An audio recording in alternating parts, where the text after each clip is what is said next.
Good evening everyone. Audio video clear है आप लोगों तक? Good evening everyone. Audio video clear है?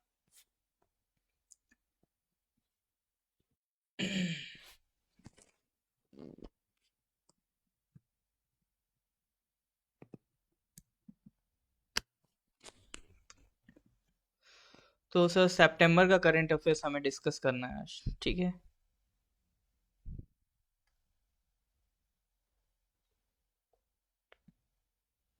स्क्रीन बस एक मिनट में आ रही है आपके पास। हाँ जी सर, तो सितंबर का करंट अफेयर्स हम डिस्कस करने वाले थे। करने वाले क्या थे, सितंबर का करंट अफेयर्स हमारा चल रहा था, ठीक है? करीब करीब 70 क्वेश्चंस आई थिंक हमारे हो चुके थे, ठीक है? तो उन 70 क्वेश्चंस के आगे स्टार्ट करना है। तो पहले पिछले कुछ सवाल मैं आपसे पूछूंगा, फिर आज आगे कंटिन्यू करेंगे। तो one of the questions like ये वाला बताइए।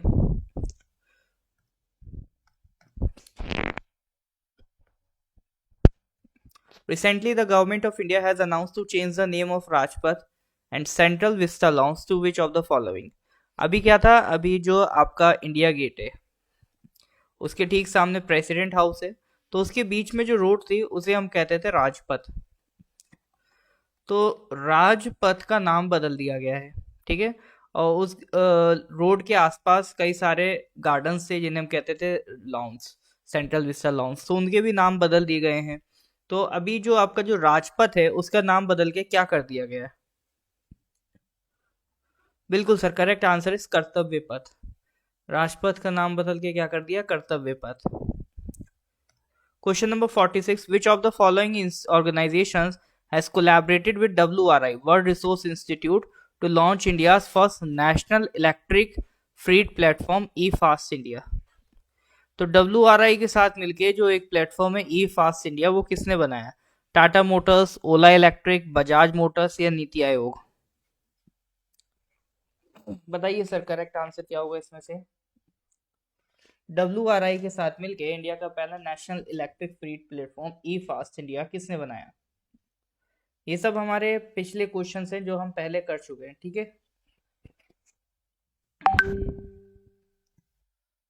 बिल्कुल sir, correct answer is D, NITI Aayog, ठीक है? वो प्लेटफॉर्म किसने बनाया आपका? वो प्लेटफॉर्म आपका नीति आयोग ने बनाया, ठीक है?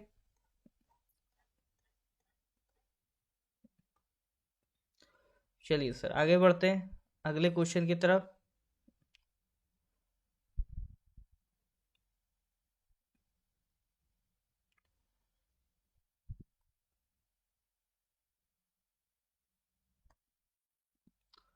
Which of the following states has constructed largest number of lakes under the mission Amrit Sarovar? Amrit Sarovar आपका मिशन है, उसके तहत किस स्टेट ने सबसे ज्यादा नंबर ऑफ लेक्स क्रिएट करी हैं? बताइए।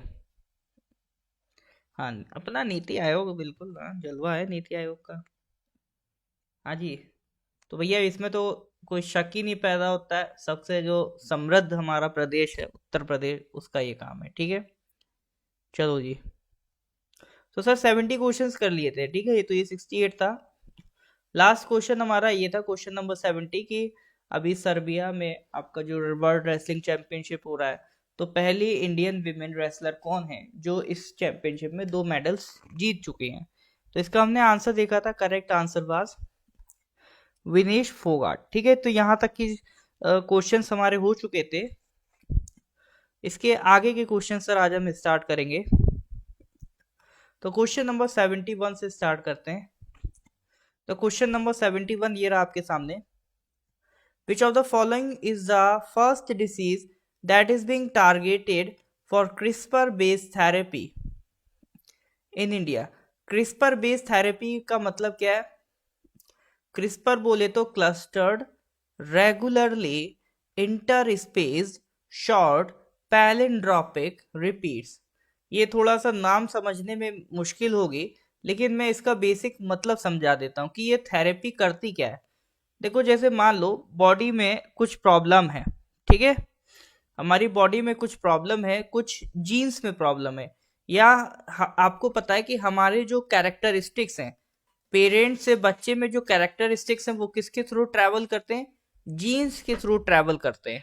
ठीक है। अब मान लो सर हमारा तो पढ़ाई में दिल लगा नहीं बचपन में, अब हम चाहते हैं हमारे बच्चे ऐसे ना हो, क्योंकि बच्चे तो सर हमारे जीन्स पे बनते हैं, तो कहीं ऐसा ना हो कि हमारे बच्चे भी ऐसे ही निकले कि उनका पढ़ाई लिखाई में मन ना लगे। तो हम क्या करना चाहते हैं, अपने जीन्स को जो बच्चों में ट्रांसफर हो रहे हैं उन्हें चेंज करना चाहते हैं। तो पहले तो ऐसा नहीं हो पाता था, अब तो बिल्कुल वर्ड फाइल की तरह आप इसे चेंज कर सकते हो। एक आप जीन उठाओगे, ठीक है, उसमें से ये मान लो जीन है आपका, इसमें से क्या करोगे, एक छोटा सा हिस्सा कट कर दोगे, ठीक है, उसको रिप्लेस कर दोगे किसी दूसरे हिस्से से। इस छोटे से हिस्से की जगह मान लो ये जीन का वो हिस्सा था जो आपको पढ़ने से रोकता था, इसी की वजह से आपका पढ़ाई में मन नहीं लगता था। आपने क्या करा, ये हिस्सा डाल दिया, इससे क्या होगा, बिल्कुल बच्चा आपका न्यूटन की तरह पढ़ेगा। ठीक है, सेब भी गिरेगा तो भी वो फॉर्मूला डिस्कवर करेगा। तो आपने इसको इससे रिप्लेस कर दिया। तो इसी थेरेपी को कहते हैं क्रिस्पर बेस्ड थेरेपी। तो ये थेरेपी सर किसके लिए है? जीन एडिटिंग के लिए है। ये क्या कर देती है सर? जीन एडिट कर देती है। जैसे आने वाले टाइम पे हम सुनते हैं कि आप खुद डिजाइन कर लो आपको कैसे बच्चे चाहिए। आपको खेलने वाले बच्चे चाहिए, पढ़ने वाले बच्चे चाहिए, आपको कम गुस्सा करने वाले बच्चे चाहिए। तो ये सब कैसे कर पाएंगे? ये इसी तरह से जीन एडिट करके कर पाएंगे। अभी जीन एडिटिंग हम लोग क्रॉप्स में भी करते हैं। ठीक है, तो जेनेटिकली मॉडिफाइड क्रॉप्स जो होती हैं उनमें भी जीन एडिटिंग स्टार्ट हो गई है, जीएम क्रॉप्स आपने सुना होगा। तो ये थेरेपी के थ्रू हम कुछ बीमारियों को भी दूर करना चाहते हैं। तो वही सवाल है कि ऐसी कौन सी पहली बीमारी है जिसको हमने टारगेट किया है इस थेरेपी से ट्रीट करने का? बताइए सर। बेटा thalassemia, cystic fibrosis, sickle cell anaemia या स्पाइनल मस्कुलर एट्रोफी? तो ए पे तुक्का लगाया जा रहा है। Correct answer is sickle cell anaemia. ठीक है, इस बीमारी को ट्रीट करने के लिए हम लोग ये टेक्नोलॉजी यूज करेंगे। अच्छा, इस क्रिस्पर टेक्नोलॉजी में एक जो इंजाइम यूज होता है, ठीक है, जीन एडिटिंग के लिए एक इंजाइम यूज होता है, उस इंजाइम का नाम क्या है? केस9। एक प्रोटीन है उसका नाम क्या है? केस9। तो वो इससे ही रिलेटेड है। ये प्रीलिम्स 2019 में यूपीएससी ने सवाल पूछा था ये। ठीक है, उस टाइम ये न्यूज में था, तो ये सवाल पूछा गया था। आज फिर क्रिस्पर टेक्नोलॉजी न्यूज में है। तो सिकल सेल एनीमिया क्या बीमारी होती है? ये एक ब्लड डिसीज होती है, ठीक है, जो अफ्रीका, अरेबिया और इंडियन ओरिजिन के लोगों में जनरली देखी जाती है। ये क्या करती है? हीमोग्लोबिन को इम्पैक्ट करती है। हीमोग्लोबिन वही जो आपकी बॉडी में रेड ब्लड सेल्स क्रिएट करता है, ठीक है, जिसका काम होता है ऑक्सीजन सप्लाई करना। तो हीमोग्लोबिन को सर ये आपका इफेक्ट करती है डिसीज। ठीक है, इससे होगा क्या, जो टाइप ऑफ हीमोग्लोबिन है, जो उसकी शेप वगैरह है, उसको ये चेंज कर देगी, डिस्टॉर्ट कर देगी। तो इसको सिकल सेल एनीमिया इसीलिए कहते हैं। सिकल क्या होती है? जैसे आपने ये खेत वगैरह में देखे होंगे, जो घास काटने के लिए एक टूल यूज होता है, इस तरह से आपने देखा होगा, उसको सिकल कहते हैं। साउथ इंडिया में भी इस तरह का, हिंदी में हसिया कहते हैं, या अलग अलग लैंग्वेज में अलग अलग नाम है। इंग्लिश में क्या कहते हैं? सिकल कहते हैं। जैसे घास वगैरह काटने के लिए आपने देखा होगा। तो इसी तरह की शेप की आपकी हेमोग्लोबिन हो जाती है। ठीक है, तो सिकल सेल डिसीज क्या है? एक ऐसा डिसऑर्डर है जिसमें आपकी जो हेमोग्लोबिन की सेल्स है वो इस तरह से सिकल शेप में हो जाएंगी, या कह लो क्रीसेंट शेप में हो जाएंगी। ठीक है, अब इससे दिक्कत क्या होगी? दिक्कत ये होगी कि जो हीमोग्लोबिन का काम है ऑक्सीजन की फ्लो को मेंटेन करना, वो ये नहीं कर पाएगा। तो जब ऑक्सीजन के फ्लो को मेंटेन नहीं कर पाएगा, तो आपको भी पता है कई सारे ऑर्गन्स को डैमेज कर सकता है, लीवर हो गया, किडनी हो गया। ठीक है, इससे डेथ तक हो सकती है। तो इसीलिए एक खतरनाक बीमारी है ये सिकल सेल अनीमिया। ठीक है, तो इस बीमारी को ट्रीट करने के लिए हम लोग क्रिस्पर 9 टेक्नोलॉजी का यूज कर रहे हैं। इससे हम क्या करेंगे, जीन का वो पार्ट एडिट कर देंगे जिससे ये आपकी जो सेल है वो सिकल सेल बन रही है। ठीक है, सिकल शेप्ड हो रही है। तो सिकल शेप जब वो बनेगी नहीं तो ये बीमारी भी खत्म हो जाएगी। तो दो पॉइंट्स हमने यहाँ पे डिस्कस करे, एक तो क्रिस्पर टेक्नोलॉजी की बात करी, दूसरा हमने सिकल सेल एनीमिया की बात करी। ये समझ में आ रहा है कि नहीं आ रहा है? रिपीट करूं क्या? यहां तक समझ में आया कि नहीं आया? यस और नो? हाँ जी, लुक्स भी एडिट हो जाएगा।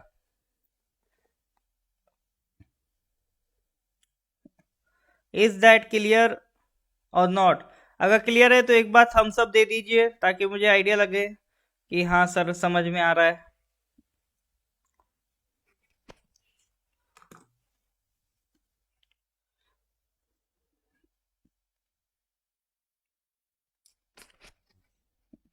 देखो बाकी लोगों में और आप में यही फर्क है, अभी क्या है, अभी एग्जाम नहीं है तो ज्यादा स्टूडेंट लाइव नहीं आते।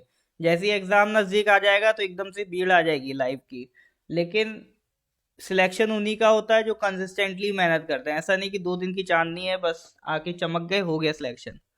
आप ही लोग, अगर आप ही की तरह जो लोग हैं जो कंटिन्यूअसली मेहनत करते हैं वही सिलेक्ट भी होते हैं। ठीक है।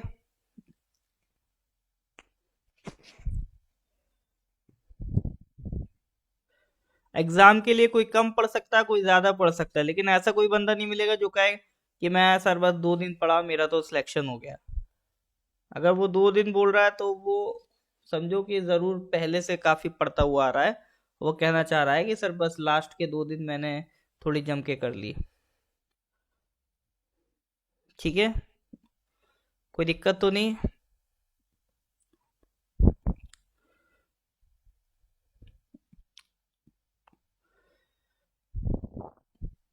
चलिए सर नेक्स्ट क्वेश्चन पे आते हैं, question number 72। E Bal Nidan portal recently seen in news is launched by which of the following organizations? E Bal Nidan portal किसने लॉन्च किया है? National commission for protection of child rights, NHRC national human rights commission, national commission for minorities, national commission for women. किसने launch किया है sir बताइए? E Bal Nidan portal is launched by which of the following organizations? बताइए sir.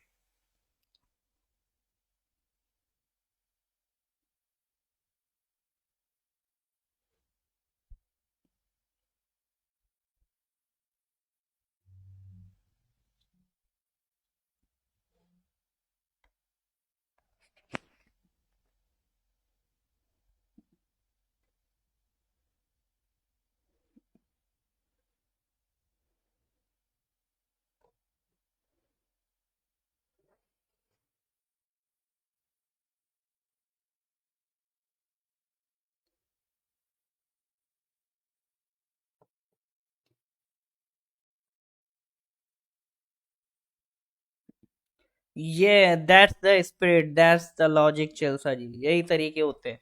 इसीलिए कहता हूँ ज्यादा question लगाओगे ज्यादा दिमाग चलेगा।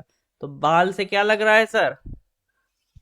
तोको जी ने भी बिल्कुल सही सोचा है। बाकी लोग जितनों ने भी ये दिमाग लगाया कि बाल है मतलब बच्चा है, बच्चा है तो एनसीपीसीआर के होने के चांसेस ज्यादा है, बिल्कुल सही दिमाग लगाया। Correct answer is national commission for protection of child rights. बाल निदान, निदान का मतलब होता है सॉल्व करना। तो बच्चों की प्रॉब्लम सॉल्व करने के लिए ऑब्वियसली एक पोर्टल बनाया गया होगा, वही है ये। एक ऑनलाइन कंप्लेंट मैकेनिज्म है, 2015 में लॉन्च किया गया था। इसका काम क्या रहता है कि अगर आपको एनसीपीसीआर जो कमीशन है बच्चों की रक्षा के लिए, प्रोटेक्शन के लिए, उस तक अगर आपको अपनी एप्लीकेशन देनी, शिकायत करनी, तो वो प्रोसेस आपको ये इजी करके देता है। और इसमें ट्रांसपेरेंसी भी रहेगी कि आप ऑनलाइन इसको चेक भी कर सकते हो कि आपकी जो रिक्वेस्ट है कहाँ तक पहुंची। टाइमली डिस्पोजल किया जाएगा सारे केसेस का। ठीक है। तो ये एनसीपीसीआर ने क्या करा है, जितने भी स्टेट कमीशन हैं, स्टेट लेवल के commission protection of child rights के लिए, उनको एक्सेस दे रखा है ताकि आपके यहाँ से जो भी कंप्लेन आए वो डायरेक्ट कहाँ पहुंचे, एनसीपीसीआर तक पहुंचे। ठीक है। तो that is your E Bal Nidan portal. Well next question की तरफ, question number 73। Recently which of the following has release a new digital publication BLO ई पत्रिका? Which of the following has released a new digital publication BLO ई पत्रिका? BLO ई पत्रिका sir किसने release की? NITI Aayog, ADR, PRS, legislative reforms या election commission of India? बताइए।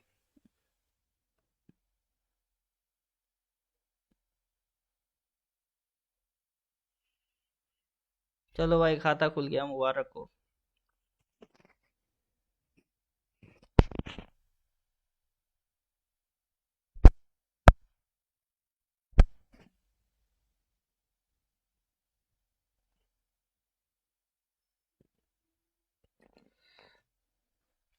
तालांग जी तो कह रहे हैं सर अपनी जितनी भी वफादारी है सब नीति आयोग के लिए है, हम तो सर एक ही आंसर लगाएंगे, नीति आयोग। आपको अगर बीएलओ पता हो ना तो आप इसका करेक्ट आंसर लगा दोगे, लेकिन वही दिक्कत सर हमें बीएलओ नहीं पता। चलो देख लेते हैं बीएलओ क्या होता है। अच्छा अगर मैं कहूँ बीएलओ बोले तो बूथ लेवल ऑफिसर, अब क्या आंसर लगाओगे? अगर मैं बोलूँ बीएलओ मतलब बूथ लेवल ऑफिसर तो क्या आंसर लगाओगे आप?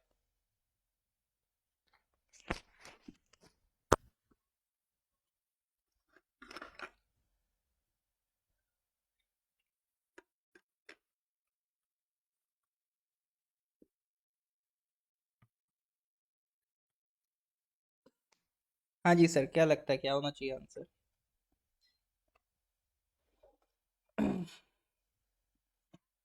बूथ लेवल ऑफिसर की बात हो रही है तो बीएलओ ई पत्रिका, पत्रिका मतलब एक मैगजीन है, तो ये इलेक्शन कमीशन ऑफ इंडिया ने रिलीज करी है। देखो इलेक्शन कमीशन ऑफ इंडिया की अगर हम बात करें, एक तो आपका इलेक्शन कमीशन ऑफ इंडिया होता ही है सेंट्रल लेवल पे, स्टेट लेवल पे जो हेड करता है इलेक्शन कमीशन को वो होता है chief electoral officer. District level पे दो होते हैं आपके, एक होता है डिस्ट्रिक्ट इलेक्शन ऑफिसर जो इलेक्शन से रिलेटेड बात करता है, एक होता है इलेक्टोरल रजिस्ट्रेशन ऑफिसर। ठीक है, centre state district, district level पे एक तो इलेक्शन ऑफिसर होगा, एक रजिस्ट्रेशन ऑफिसर होगा जिसे आरओ कहेंगे। ठीक है, जिसे क्या कहते हैं? आरओ कहते हैं, रजिस्ट्रेशन ऑफिसर। इसका काम क्या होता है, जितने भी आपके इलेक्टोरल रूल्स बनते हैं, ठीक है, इलेक्शन की जो लिस्ट आती है कौन वोटिंग राइट रखता है कौन नहीं, तो जो भी इलेक्शन की लिस्ट बनती है, इलेक्टोरल रूल बनता है, रजिस्ट्रेशन वगैरह से रिलेटेड कौन डील करता है, वो आपके रजिस्ट्रेशन ऑफिसर काम करेगा। इलेक्शन कंडक्ट कराने के लिए डिस्ट्रिक्ट इलेक्शन ऑफिसर काम करेगा। ठीक है, तो ये दो पोजीशन होती है। उसके बाद उसके नीचे होते हैं सर आपके बूथ लेवल ऑफिसर। जैसे एक डिस्ट्रिक्ट में एक मोहल्ले में कई सारे बूथ होते हैं, ठीक है, बूथ मतलब वो लोकेशन जहाँ पे आपके इलेक्शन कंडक्ट होते हैं, इलेक्शन बूथ्स होते हैं। तो हर एक इलेक्शन बूथ में एक सबसे बड़ा जो ऑफिसर होता है वो होता है बीएलओ, उसे कहते हैं बूथ लेवल ऑफिसर। ठीक है, तो उन्हीं बूथ लेवल ऑफिसर्स के लिए ये मीटिंग बुलाई गई थी, क्योंकि जो कमीशन के साथ डायरेक्ट लिंक होते हैं वो बीएलओज होते हैं। एक्चुअल में ग्राउंड पे कौन उतरे हुए हैं, तो ये बीएलओ होते हैं। तो जितने भी वोटर्स हैं उनकी प्राइमरी सोर्स ऑफ इंफॉर्मेशन कहाँ से मिलेगी? बीएलओ से मिलेगी। ठीक है, तो बीएलओ ई पत्रिका इसीलिए निकाली गई है ताकि जो बूथ लेवल ऑफिसर्स हैं उनके काम को और ज्यादा सेंट्रलाइज किया जा सके और उनके वर्क को हम यूज कर सकें, उनसे कनेक्ट हो सके। जो एक मैकेनिज्म है, ऐसा नहीं होना चाहिए कि इलेक्शन कमीशन ऑफ इंडिया और बूथ लेवल ऑफिसर इनके बीच काफी हर्डल्स क्रिएट हो जाए, तो डायरेक्ट जानकारी पहुंचे, इसी के लिए ये सब काम किए जाते हैं। ठीक है, तो ये बात समझ में आ रही है कि नहीं आ रही है? बूथ लेवल ऑफिसर क्लियर है कि नहीं, या सुनो?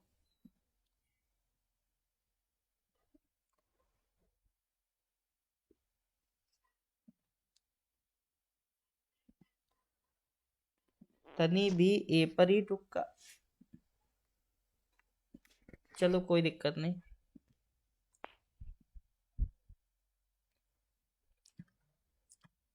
क्वेश्चन नंबर 74,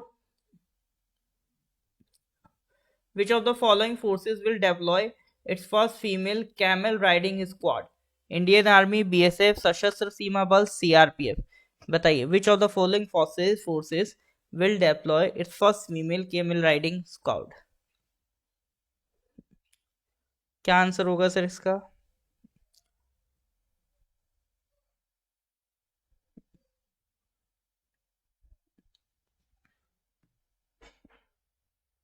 जल्दी बताइए।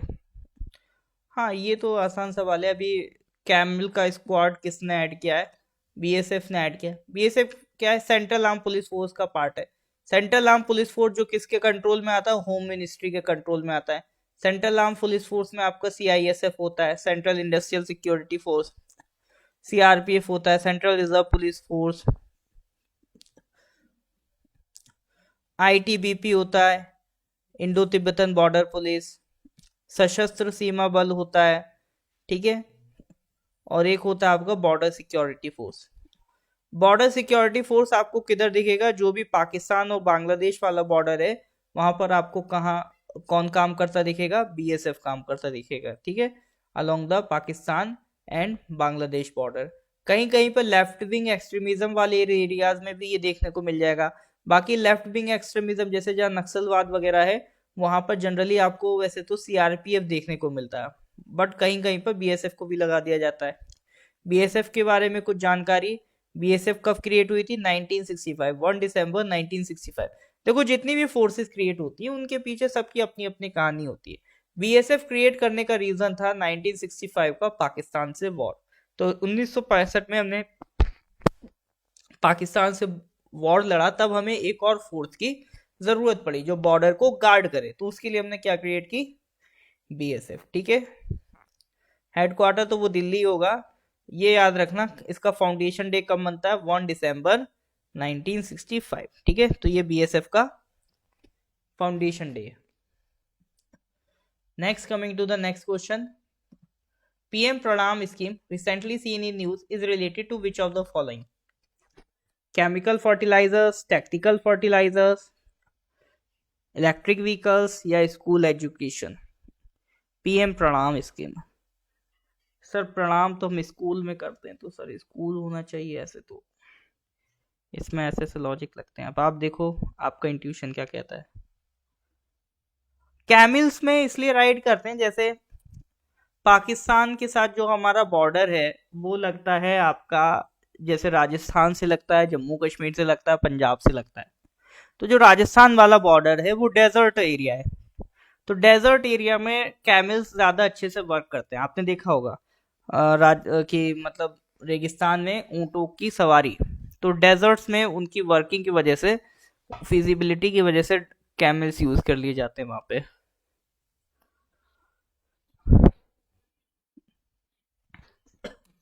क्वेश्चन नंबर 75 आंसर बताइए।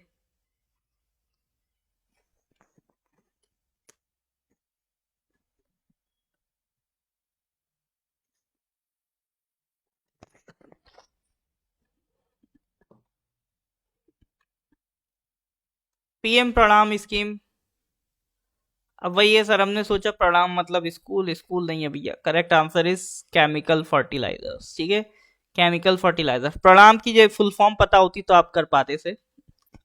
Promotion of alternate nutrients for agriculture management योजना। ठीक है, promotion of alternate, promotion PR से प्रमोशन, एन से अल्टरनेट न्यूट्रिएंट्स और एम से फॉर एग्रीकल्चर मैनेजमेंट। ठीक है, तो ये है आपका प्रणाम स्कीम। देखो आज के टाइम में आपको भी पता है केमिकल फर्टिलाइजर्स जो हम यूज करते हैं, जनरली कौन कौन से केमिकल फर्टिलाइजर्स हम यूज करते हैं? एक तो यूरिया यूज होता है, एक डैप होता है, डैप बोले तो डाई अमोनियम फॉस्फेट, एक होता है मॉप, मॉप बोले तो म्यूरिएट ऑफ पोटाश, एक होता है NPK, nitrogen phosphorus and potassium. तो यूरिया, डैप, मॉप, एनपीके, ये जनरली 4 केमिकल फर्टिलाइजर्स हम यूज करते हैं और इनका इंक्रीमेंट अभी हाल फिलहाल में 21% तक हुआ है। अब एक तो आप इससे इन्वायरमेंट को भी नुकसान पहुंचा रहे हो कुछ, प्लस इसके ऊपर सरकार सब्सिडी प्रोवाइड करता है, तो एक सब्सिडी का बर्डन भी सरकार के ऊपर बना हुआ है कि ये फर्टिलाइजर्स आप यूज करोगे तो पैसा किसको भरना पड़ता है? सरकार को, क्योंकि फर्टिलाइजर्स में सब्सिडी कौन देती है? गवर्नमेंट देती है। तो गवर्नमेंट चाह रही है कि आप केमिकल फर्टिलाइजर्स ही ना यूज करो, तो अगर फर्टिलाइजर्स यूज ही नहीं करोगे तो सरकार की सब्सिडी बचेगी। तो यही इस स्कीम का पर्पज है। लेकिन सर फर्टिलाइजर नहीं यूज करोगे तो क्या यूज करोगे? तो सरकार चाहती है balance use of fertilisers in conjunction with bio fertilisers and organic fertilisers. मतलब सरकार जो सब्सिडी दे रही है वो केमिकल फर्टिलाइजर्स पे दे रही है, तो आप केमिकल फर्टिलाइजर्स की जगह क्या यूज करो? ये केमिकल फर्टिलाइजर्स का अमाउंट कम करके उसमें बायो फर्टिलाइजर्स और ऑर्गेनिक फर्टिलाइजर्स भी मिला दो, ताकि जब आप केमिकल फर्टिलाइजर्स का यूज कम कर दोगे तो सरकार के ऊपर जो सब्सिडी का बर्डन है वो भी कम हो जाएगा।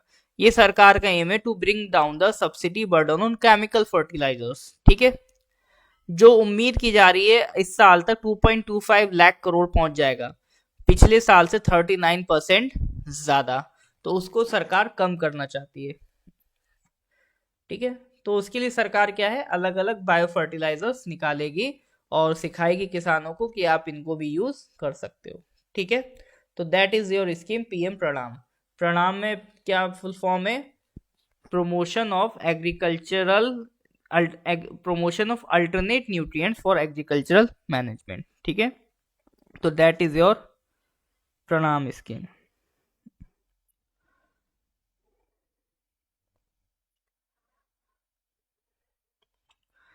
कोई दिक्कत नहीं सर, मौके अनेकों मिलेंगे।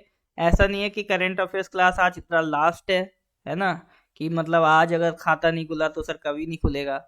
अब मैं तो कह रहा हूँ क्वेश्चन गलत हो रहे हैं, अच्छी बात है, मतलब सीख रहे हो। अगर क्वेश्चन के आंसर आते हैं तो क्लास करने का फिर मतलब ही नहीं बचता। इसका मतलब सर टाइम यूटिलाइज हो रहा है। ठीक है, तो दोनों तरह से सोचा करो। चलो जी, तो यहाँ तक कोई दिक्कत है? क्वेश्चन नंबर 75 एक बार थम्स अप देके बताइए अगर यहाँ तक क्लियर हैं चीजें। और वीडियो को प्लीज लाइक कर दीजिए ज्यादा से ज्यादा।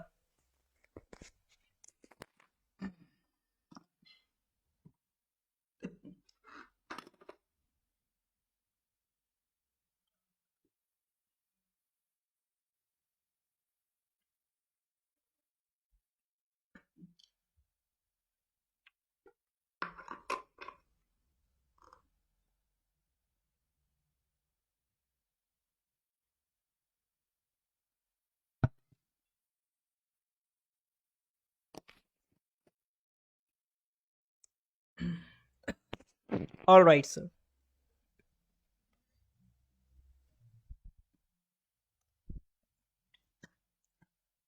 क्वेश्चन नंबर 76 पे आते हैं। Which of the following Indian cities was nominated as the first ever SEO tourism and cultural capital for the period of 2022 से 23? क्या आंसर लगाएंगे इसके लिए?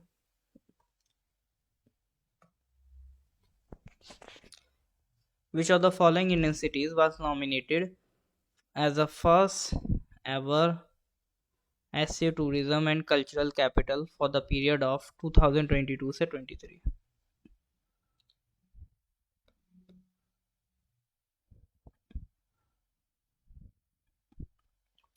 ये क्वेश्चन पहली बार नहीं करा रहा हूं मैं, इससे तो सबके खाते खुलने चाहिए।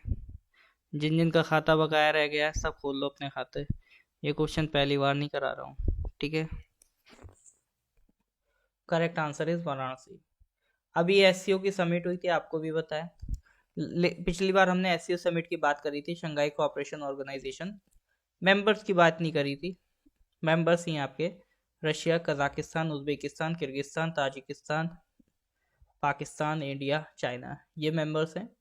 नेक्स्ट मीटिंग से ईरान भी इसका मेंबर हो जाएगा, ठीक है। अभी फिलहाल नहीं है। तो ये जो एससीओ समिट हुई थी, इसमें एक टूरिज्म और कल्चरल कैपिटल के तौर पे वाराणसी को नॉमिनेट किया गया है। तो वाराणसी को नॉमिनेट करने से होगा क्या कि एससीओ कंट्रीज के जो मेंबर्स हैं उनको एक मैसेज गया है कि एक इंडिया में एक सिटी है वाराणसी, वहाँ पर आप जाके टूरिज्म टूर कर सकते हैं, वहाँ जाके आप घूमने जा सकते हैं। तो इससे फ़ायदा क्या होगा? टूरिज्म प्रमोट होगा वाराणसी का, प्लस सरकार हो सकता है एससीओ मेंबर्स के लिए कुछ स्पेशल डिस्काउंट भी रख दे वाराणसी में। जस्ट लाइक जैसे दिल्ली में कई सारे आपके जो यूनेस्को हेरिटेज साइट्स हैं, वहाँ पे सार्क मेंबर्स के लिए डिस्काउंट रखती है सरकार, ठीक है, सार्क मेंबर्स के लिए। तो उस तरह की कुछ व्यवस्था कर सकती है कि अगर आप एससीओ मेंबर कंट्रीज हैं, कि मान लो आप रशिया से हैं, कजाकिस्तान से हैं, ताजिकिस्तान से, उज्बेकिस्तान से हैं, तो आपको वहाँ पर डिस्काउंट मिलेगा, ठीक है। इस तरह की भी व्यवस्था सरकार कर सकती है। चलो सर, मुबारक हो तालांग जी के लिए तालियां एक बार। Question number 77। Recently, Kritagya 3.0 hackathon was launched by which of the following organizations to promote speed breeding for crop improvement? Crop improvement करने के लिए कृतज्ञ 3.0 हैकाथॉन लॉन्च किया गया था। तो किस ऑर्गेनाइजेशन ने किया था? पर्पस क्या है? स्पीड ब्रीडिंग को प्रमोट करना, ठीक है। ये स्पीड ब्रीडिंग होती क्या है? आप लोग आंसर दीजिए, तब तक मैं स्पीड ब्रीडिंग बता देता हूँ। स्पीड ब्रीडिंग क्या होती है? स्पीड ब्रीडिंग एक मेथड होता है जिसमें आप जैसे एक लेबर है, अगर उससे 9 to 5 काम कराओगे, या फिर अगर आप 24 आवर काम कराओ, तो 24 आवर काम कराने में आपका कंस्ट्रक्शन जल्दी होगा। इन द सेम मैनर, अगर जो लाइट आप दे रहे हो प्लांट्स को, मान लो कोई बीज लगाया, अब यहाँ प्लांट ग्रो कर रहा है, तो लाइट कब से कब तक मिलती है? सुबह 4 से मान लो शाम 6 बजे तक मिलती है, 4 to 6। बाकी टाइम तो लाइट नहीं मिल रही है, और लाइट से ही वो ग्रो होता है। तो अगर आप उसको आर्टिफिशियल लाइट लगा के कंटिन्यूअसली लाइट दो उस सीड को, तो उसकी जो ग्रोथ प्रोसेस है वो तेज हो जाएगी, ठीक है। तो इससे क्या होगा, आपका फोटोसिंथेसिस लंबा चलेगा तो उससे ग्रोथ उसकी तेजी से होगी, ठीक है। तो स्पीड ब्रीडिंग में हम क्या करते हैं, स्पीड ब्रीडिंग में जो ग्रोथ होती है प्लांट की उसको तेज कर देते हैं। तो एक क्रॉप जो मान लो 3 महीने लगते थे उसे रेडी होने में, अब हो सकता है वो 1 महीने में रेडी हो जाए। अब 1 महीने में रेडी हो जाएगी, तो आपके पास बाकी के 2 महीने बच गए, बाकी 2 महीने में आप फिर से वो क्रॉप लगा दो, तो आप प्रोडक्शन कर सकते हो सेम एरिया में ज़्यादा बढ़ा के, ठीक है। तो ये फायदा है स्पीड ब्रीडिंग का। तो स्पीड ब्रीडिंग का कंसेप्ट इम्प्रूव करने के लिए, इससे रिलेटेड मेथड्स हो जाने के लिए, प्रोसेस समझाने के लिए, इनोवेशंस के लिए एक हैकाथॉन अरेंज किया गया था, कृतज्ञ 3.0 हैकाथॉन, ठीक है। ताजुम जी कौन सी जगह आप पूछ रहे हैं?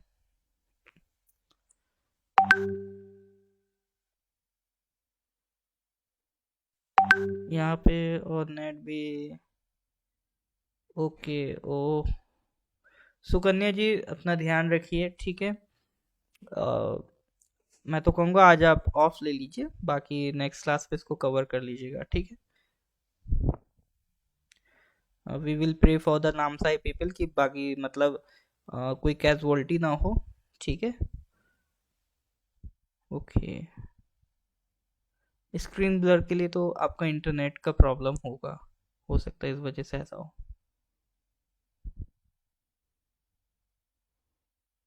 अच्छा अच्छा, ओके, नहीं नहीं ताजुम जी मैं समझ गया।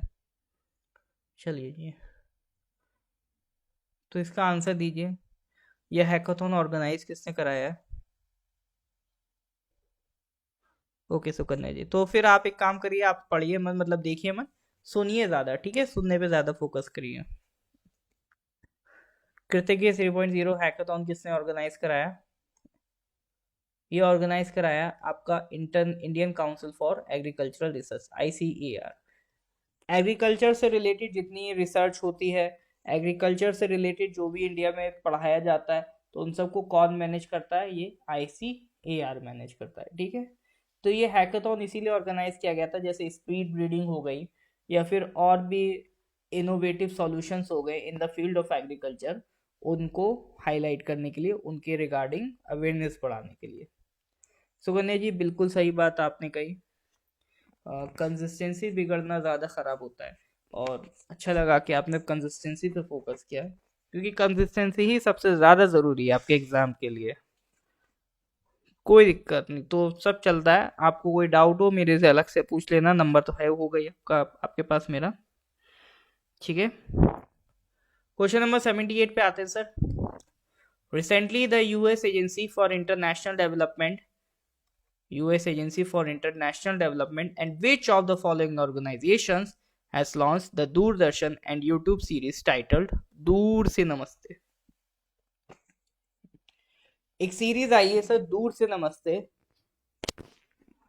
किसने लॉन्च करी है?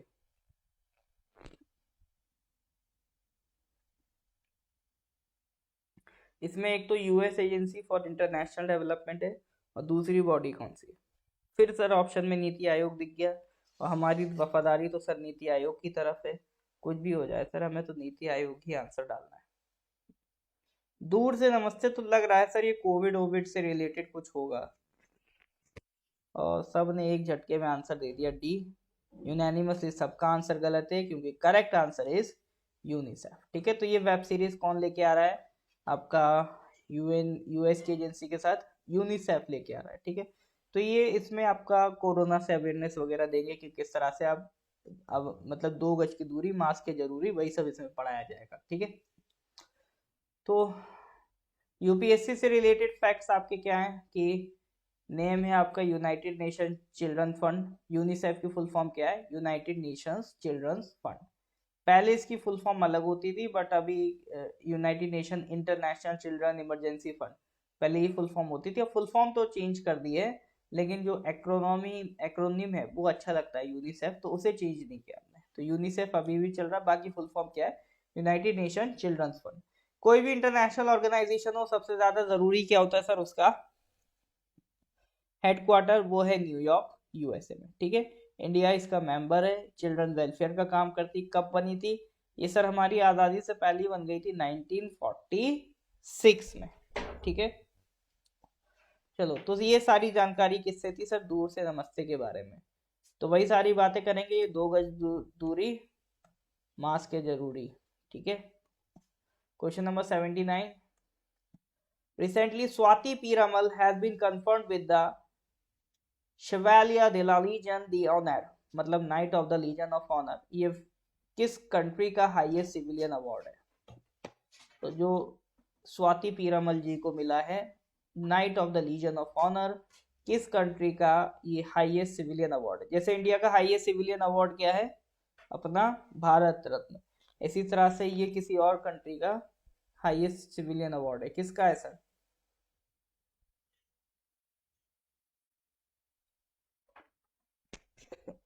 बिल्कुल सर, ये किसका अवार्ड है?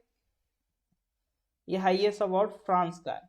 स्वाति मीर पीरामल कौन है? वो एक सर इंडियन साइंटिस्ट हैं और एक इंडस्ट्रियलिस्ट है, उनको ये अवार्ड दिया जा रहा है, ठीक है।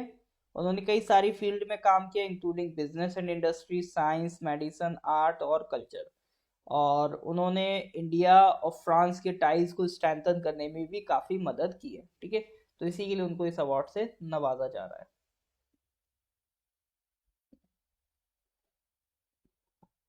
Question number 80। इंस्पायर अवार्ड्स मानक 2022। इंस्पायर एक ऑर्गेनाइजेशन है, ठीक है। उनके एक अवार्ड्स है, उनके अवार्ड्स को कहते हैं मानक। तो मानक का वर्जन 2022। तो ये किसने स्टार्ट किया है? पूरे अवार्ड का नाम है इंस्पायर मानक 2022। तो ये अवार्ड किसने स्टार्ट किए? नीति आयोग, डीएसटी, इसरो, नासकॉम।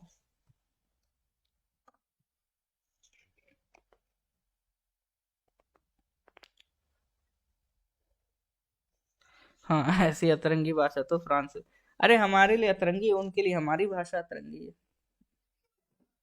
तो इंस्पायर के लिए तो सर आप किधर जाना पसंद कर रहे हैं? नास इसरो की तरफ।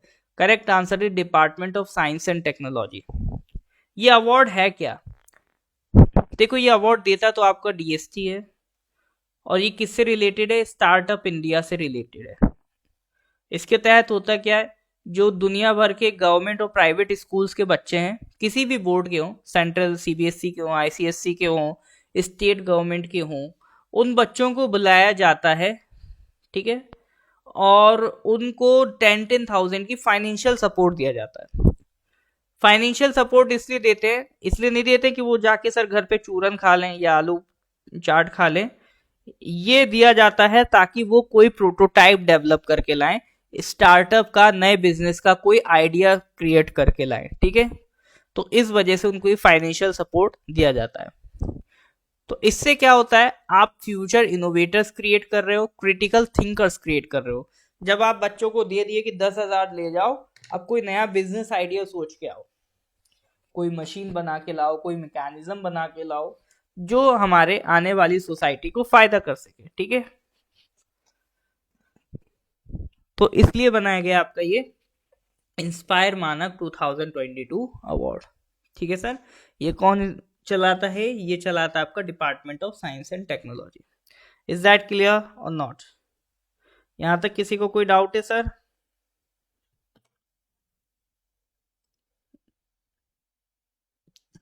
चलो जी, और आगे करते हैं। Question number 81। Recently, who amongst the following from India has been elected as a member of Governance Committee of the Asia Pacific Forum and Global Alliance for National Human Rights Institution? अभी India से एक member elect हुए हैं EPF में और GANHRI, global alliance for national human rights bureau में। तो कौन इलेक्ट हुए हैं सर?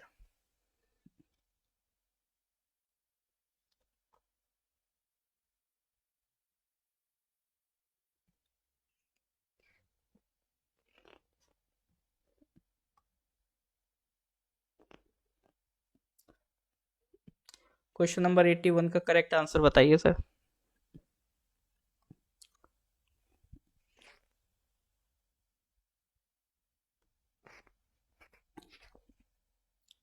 ये इलेक्ट हुए हैं सर हमारे जो नेशनल ह्यूमन राइट्स कमीशन है उसके चेयरपर्सन जस्टिस अरुण मिश्रा।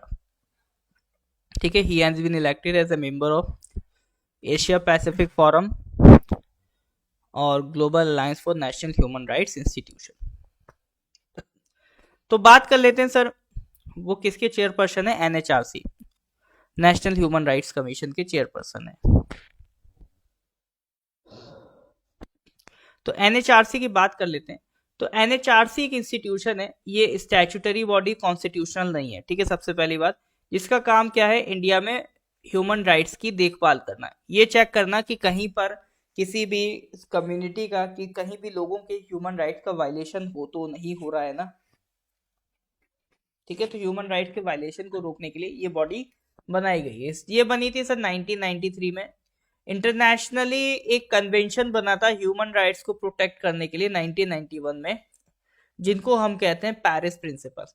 तो इन्हीं पेरिस प्रिंसिपल्स को ध्यान में रखते हुए एक कानून बनाया गया, protection of human rights act 1993, protection of human rights act 1993, और उसके तहत हमने एक बॉडी क्रिएट कर दी, आपका नेशनल ह्यूमन राइट्स कमीशन। ठीक है, इसमें देखो कंपोजिशन बहुत इंपॉर्टेंट है कि इसमें कितने मेंबर होते हैं। एक मल्टी मेंबर बॉडी है जिसमें एक चेयरमैन होते हैं और 4 मेंबर्स होते हैं। एक चेयरमैन और 4 आपके इसमें मेंबर्स होते हैं। चेयरमैन कौन हो सकता है आपका? तो इसमें जो सर आपके चेयरमैन होंगे वो या तो चीफ जस्टिस ऑफ इंडिया होंगे या फिर सुप्रीम कोर्ट के जज होंगे। ठीक है, कौन हो सकता है? Who has been the chief justice of India और अ जज ऑफ द सुप्रीम कोर्ट। ठीक है, या तो वो सुप्रीम कोर्ट के चीफ जस्टिस ऑफ इंडिया रहे हों या फिर सुप्रीम कोर्ट के जज रहे हों। ठीक है, वो इसके कौन बनेंगे? चेयरमैन बनेंगे। और चेयरमैन मेंबर्स कौन अपॉइंट करेगा? प्रेसिडेंट अपॉइंट करेंगे। ये जो 4 मेंबर्स हैं और जो चेयरमैन है वो कौन अपॉइंट करेगा? प्रेसिडेंट अपॉइंट करेंगे। प्रेसिडेंट क्या अपनी मर्जी से करेंगे? नहीं सर, एक 6 मेंबर कमेटी होगी, उसकी रिकमेंडेशन पे करेंगे। उस 6 मेंबर कमेटी में कौन कौन होगा? प्राइम मिनिस्टर होंगे उस कमेटी के हेड। ठीक है, 6 मेंबर कमेटी में प्राइम मिनिस्टर हो गए, लोकसभा के स्पीकर हो गए। ठीक है, राज्यसभा के डेप्यूटी चेयरमैन हो गए। चेयरमैन क्यों नहीं लिए राज्यसभा की? क्योंकि वो तो सर वाइस प्रेसिडेंट ही हो जाते हैं ना, तो वाइस प्रेसिडेंट को नहीं लेना था। तो राज्यसभा से डेप्यूटी चेयरमैन लिया, इस लोकसभा से स्पीकर लिया। और किसे ले लो सर? 3 लोग ले लिए। और ले लो sir leader of opposition Lok Sabha में, अपोजिशन के लीडर लोकसभा में, और लीडर ऑफ अपोजिशन राज्यसभा में, 2 लोग ये हो गए। ठीक है, और होम मिनिस्टर, मतलब सर सरकार से तो आपके प्राइम मिनिस्टर हैं, होम मिनिस्टर हैं। पार्लियामेंट में अगर लोकसभा की बात करोगे तो लोकसभा से सर एक तो स्पीकर और लीडर ऑफ अपोजिशन। इसी तरह से राज्यसभा से डेप्यूटी चेयरमैन और लीडर ऑफ अपोजिशन। कितने हो गए? 2 2 4 2 6, 6 लोगों की कमेटी होगी, उनके रिकमेंडेशन पे प्रेसिडेंट अपॉइंट करेंगे। इसका जो चेयरमैन होगा वो कौन होगा? जो रिटायर्ड चीफ जस्टिस हो या फिर जज ऑफ द सुप्रीम कोर्ट हो। इसका टेन्योर कितना रहता है सर? 3 इयर्स का टेन्योर रहता है, या फिर मैक्सिमम एज कितनी है? 70 इयर्स है। ठीक है, प्रेसिडेंट चेयरमैन को रिमूव कर सकते हैं, बट उसका एक प्रोसीजर है जो उन्हें फॉलो करना पड़ेगा। ठीक है, तो that is about the composition of national human rights commission. Is that clear और नॉट? यहां तक सर चीजें समझ में आ रही कि नहीं आ रही? यस और नो?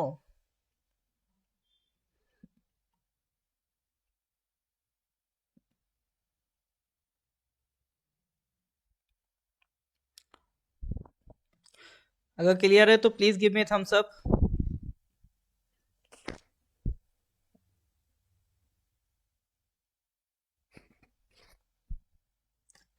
चलो जी, इसी तरह से question number 82, which of the following state celebrate the birth anniversary of EV Ramasamy Periyar as social justice day on 17th of September?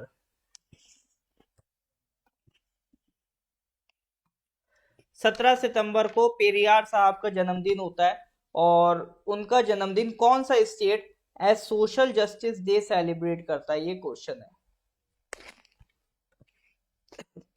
17 सितंबर हमारे प्रधानमंत्री का भी जन्मदिन होता है, ठीक है। देखो, पेरियार वाज लाइक अ, इसका वैसे करेक्ट आंसर मैं बता देता हूँ, क्या लगता है आप लोग पहले बताओ। पेरियार का नाम सुना होगा आपने, पेरियार डैम भी पढ़ा होगा कहीं।